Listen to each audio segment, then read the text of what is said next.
آئینی ادارے کیا اس وقت ایک پیج پر ہیں عامر عباسی صاحب یا نہیں؟ دیکھیے سلمہ، تمام جو اقدامات ہوتے ہیں، پارلیمنٹ وہ لیجسلیشن کر رہی ہو، عدلیہ اس میں کسی مقدمے کا فیصلہ کر رہی ہو، یا ایگزیکٹو جو ہماری ہے وہ کسی پالیسی کے اوپر جو ہے وہ فیصلہ کر رہی ہو یا عمل درآمد کر رہی ہو، نیت بہت میٹر کرتی ہے کہ اس میں اس ادارے کی نیت کیا ہے۔ اس وقت یہ جو لیجسلیشن کی بات ہو رہی ہے کہ ایک آئینی ترمیم کے ذریعے ایک جوڈیشل ریفارمز لائی جائیں، اور یہ اس وقت یہ کیوں نوبت پیش آئی؟ کیونکہ اس میں بہت سے ابہام ہیں اور بہت سی چیزیں ہیں جو در پردہ چل رہی ہیں۔ کیونکہ آپ کو یاد ہوگا کہ یہ جس طرح حسنات صاحب نے فرمایا کہ عدلیہ کے اندر جو ڈیوائیڈ ہے، اور عدلیہ کے اندر جو ڈیوائیڈ ہے اس میں ایک بڑی کلیئر لائن ہے کہ کچھ ججز ایسے ہیں جو انڈیپینڈنس آف جوڈیشری کی بات کرتے ہیں، اور کچھ ججز ایسے ہیں جو انڈیپینڈنس آف جوڈیشری کے لیے جو ہے وہ ایگزیکٹو کی طرف دیکھ رہے ہیں، ان کا جھکاؤ ہے۔ ایک اور چیز اگر آپ کلیئر کر دیں عام آدمی کے لیے بھی اور میری انڈرسٹینڈنگ کے لیے بھی، آف کورس، کہ پریکٹس اینڈ پروسیجر بل میں کیا ججز کی تقرری کے طریقہ کار سے متعلق کوئی چیز شامل نہیں تھی؟ اگر امینڈمنٹ آئے گی تو اس میں علیحدہ چیزیں ہوں گی پریکٹس اینڈ پروسیجر سے؟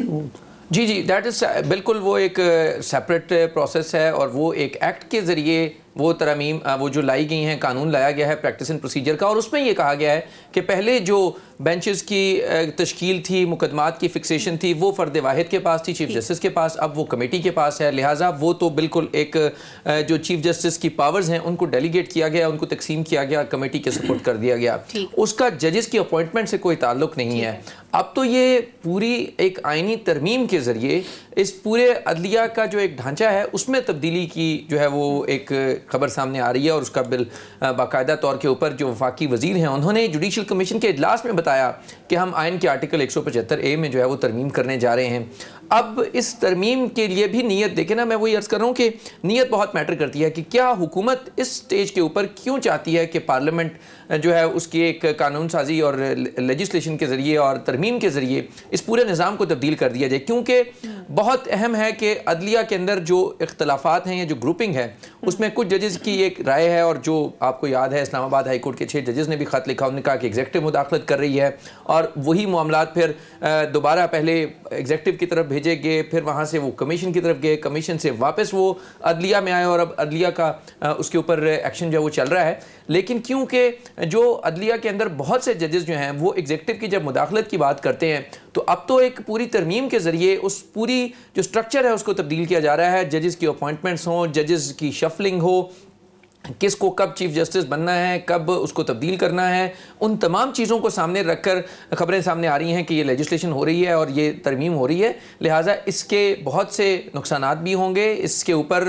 بہت احتیاط کے ساتھ کام کرنے کی ضرورت ہے۔ اور دیکھیں جوڈیشل کمیشن کے اجلاس میں اب یہ جب وفاقی وزیر صاحب نے یہ بتایا تو اب تو ججز کی پوری اپوائنٹمنٹس ایک قسم کی رک جانی ہیں، کیونکہ رولز بھی تبدیل ہو رہے ہیں، اور جو پورا سٹرکچر ہے اور جو اس کی ساخت ہے اس جوڈیشل کمیشن کی وہ تبدیل ہو جائے گی۔ لیکن پھر کیونکہ بہرحال پشاور ہائی کورٹ کے جو چیف جسٹس نے بتایا کہ کیونکہ بہت سی سیٹیں خالی ہیں، ہم نے ججز کی اپوائنٹمنٹ کرنی ہے، تو اب تو یہ فیصلہ ہوا ہے کہ انہی رولز کے تحت ہوگی۔ لیکن اس سارے طریقہ کار کے تحت جو چیف جسٹس صاحبان کی جو مدت ملازمت میں توسیع کی خبریں ہیں، ان کے کچھ ججز کو ایکسٹینڈ کرنے اور کچھ ججز کو اس پورے پروسیس سے نکالنے کی جو خبریں ہیں، اس سے ایک نئی لڑائی ہوگی اور اس سے ایک نیا تنازعات کھڑے ہوں گے۔ لوگوں کو پہلے انصاف نہیں مل رہا، پہلے ہی عدلیہ